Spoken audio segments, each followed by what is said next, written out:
ప్రియ సహోదరి సహోదరులు, కొన్నిసార్లు మన చేతుల్లో, మన జీవితాల్లో అందినట్టుగానే అందుతుంది, సడన్గా మన చేతిలోంచి వెళ్ళిపోతుంది. ఎన్నిసార్లు మీ జీవితంలో అలా జరగలేదు చెప్పండి?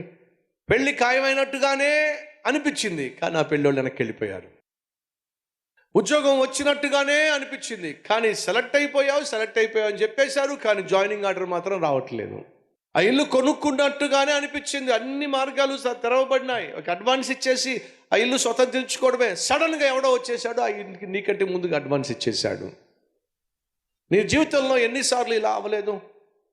నాకు మంచి జరగబోతుంది అనుకుంటున్న సమయంలో, అద్భుతం జరగబోతుంది అనుకుంటున్న సమయంలో, శుభం జరగబోతుంది అన్న సమయంలో సడన్గా ఎవడో ఒకడు నీకున్న ఆశల మీద నీళ్లు చల్లేస్తాడు.